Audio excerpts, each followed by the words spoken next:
ലഹരിക്കെതിരെയുള്ള സംസ്ഥാന സർക്കാരിന്റെ കർമ്മ പദ്ധതിയുടെ ഭാഗമായി ഈ മാസം 30-ന് യോഗം വിളിച്ച മുഖ്യമന്ത്രി പിണറായി വിജയൻ മാനസ മനോജ് വിവരങ്ങളുമായി ചേരുന്നുണ്ട്. മാനസ, പ്രധാനമായും ആരൊക്കെയായിരിക്കും ഈ യോഗത്തിന്റെ ഭാഗമാവുക?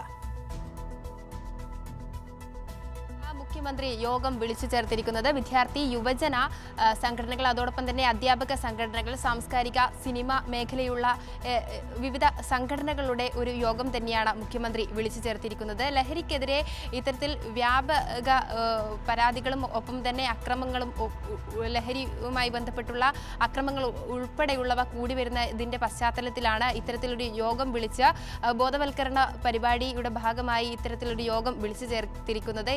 സംസ്ഥാന സർക്കാരിന്റെ കർമ്മ പദ്ധതിയുടെ ഭാഗമായാണ് യോഗം വിളിച്ചു ചേർത്തത്. ഏതായാലും ഈ യോഗത്തിൽ വിവിധ സംഘടനകളെയാണ് വിളിച്ചു ചേർത്തിരിക്കുന്നത്. തിരുവനന്തപുരത്ത് വെച്ച് 10 മണിക്ക് ഈ മാസം 30-ാം തീയതിയാണ് യോഗം നടക്കുക.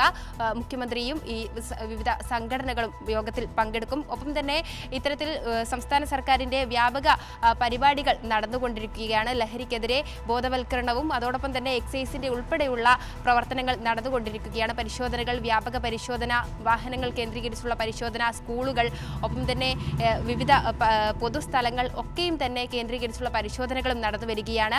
എങ്കിൽ കൂടിയും മുഖ്യമന്ത്രിയുടെ നേതൃത്വത്തിൽ ഇത്തരത്തിലൊരു യോഗം വിളിച്ചു ചേർത്തിരിക്കുകയാണ്. ബാക്കി അല്ലെങ്കിൽ തുടർ നടപടികൾ ഏത് രീതിയിലേക്ക് ആയിരിക്കണം എന്നതടക്കമുള്ള കാര്യങ്ങൾ യോഗത്തിൽ ചർച്ചയായേക്കും. ആര്യ, തീർച്ചയായും ലഹരിയുമായി ബന്ധപ്പെട്ട പ്രശ്നങ്ങൾ നിരന്തരം കൂടി വരുന്ന ഒരു സാഹചര്യത്തിൽ കൂടിയാണ് കർമ്മ പദ്ധതിയുമായി സംസ്ഥാന സർക്കാർ രംഗത്തെത്തുന്നത്. ഈ മാസം 30-നാണ് യോഗം വിളിച്ചത്. മുഖ്യമന്ത്രി പിണറായി വിജയനാണ് യോഗം വിളിച്ചത്. സമഗ്ര വിവരങ്ങളാണ് മാനസ മനോജ് നൽകിയത്.